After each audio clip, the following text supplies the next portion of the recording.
parole à Farah Serré. C'est ça que je dis souvent, soyons des intellectuels de bonne foi. La Russie elle-même a subi combien de traumatismes?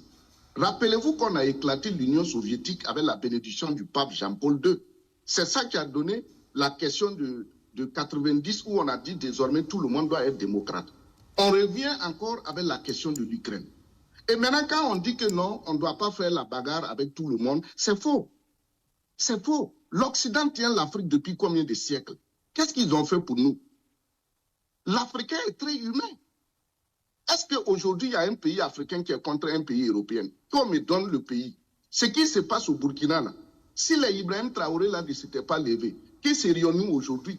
Qui a créé la même guerre? C'est les mêmes Occidentaux. C'est pourquoi je dis, soyons des intellectuels de bonne foi. Les États-Unis et la Chine se font la guerre. Mais ce sont les deux premiers partenaires économiques. Ils traitent ensemble. La Russie, là, ils sont en train de l'attaquer. Mais c'est là-bas tout le monde va payer le gaz et le pétrole. Les Occidentaux sont comme ça. C'est à nous maintenant d'avoir des intellectuels éclairés pour dire qu'il faut faire ça, il faut faire ça.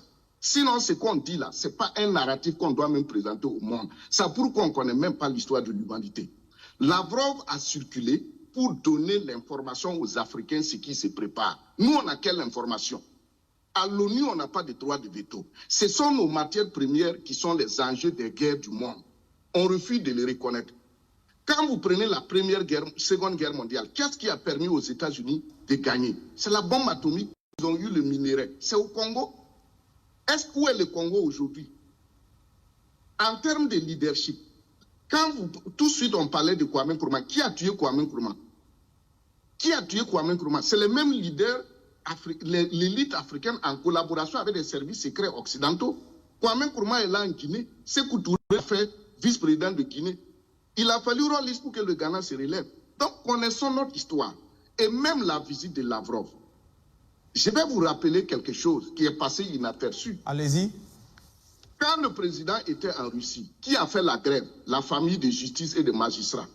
Lavrov arrive. Qui a fait la grève pour l'accueillir?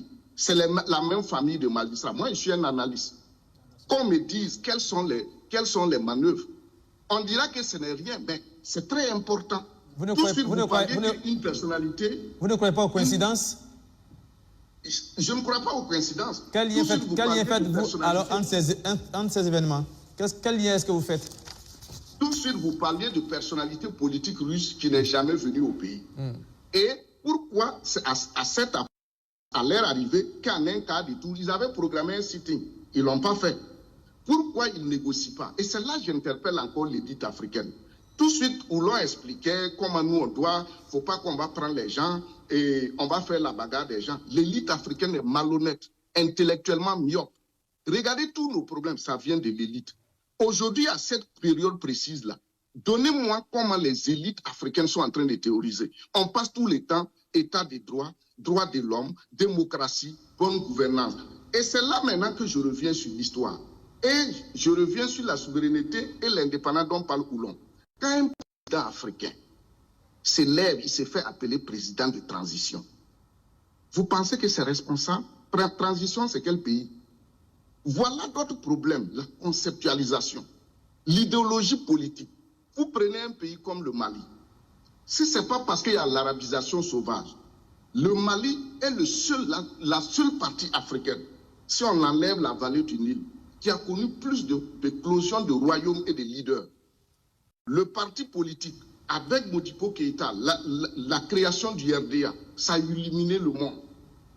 Vous prenez en 90, les Maliens sont sortis, les femmes sont sorties marcher nues contre Moussa Traoré. Ça a changé le monde. La lutte contre le terrorisme, ce sont les Assimi Goïta là encore qui ont été les pionniers, le Mali encore, pour qu'aujourd'hui on ait l'AES. Mais regardez où est la révolution culturelle.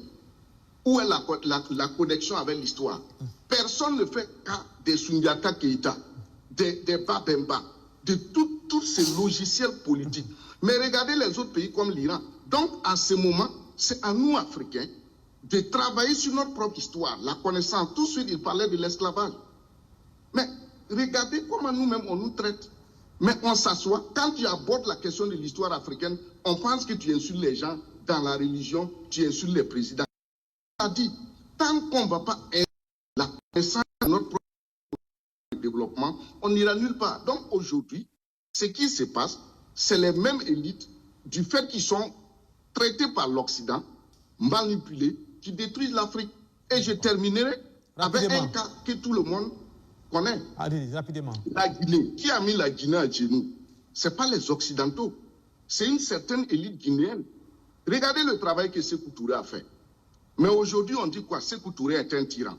Mais aucun intellectuel, aucun Africain n'ose intellectuellement pointer du doigt Siteli Diallo pour dire que c'est lui qui a mis la Guinée dans ses problèmes parce qu'il a trahi. Mais on dit que Sékou Touré a fait Kambouaro. Aujourd'hui, la Guinée a quel repère? Vous savez, là, c'est débuté, Sergei Lavrov.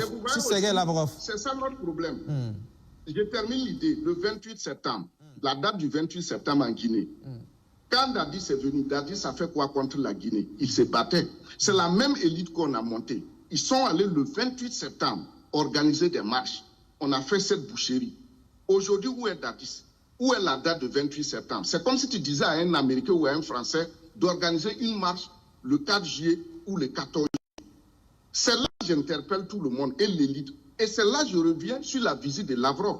Est-ce que les avocats devaient faire une grève? Est-ce qu'ils devaient faire ça? Est-ce que c'est opportun? D'accord, je vous... Attention, tout de suite, on est en train de parler de l'Afrique, c'est très sérieux. C'est pourquoi moi, je fais sortir un fait social. Ils ont fait grève. Ils ont fait grève quand le président était en Russie. Le ministre des Affaires étrangères arrive avec une forte délégation, ils ont fait grève. Il n'y a pas une question de preuve. Ils peuvent ne pas être contents, ils me condamnent. Ils peuvent me convoquer, je vais aller m'arrêter sans avocat, sans preuve. C'est une analyse, c'est des faits. Ils ont fait grève quand le président était en Russie. Le ministre des Affaires étrangères russe est au Burkina, il y a eu grève encore. C'est des faits qui s'analysent. Il n'y a pas de preuve à demander, c'est un fait. Qu'est-ce qui explique cela? C'est tout.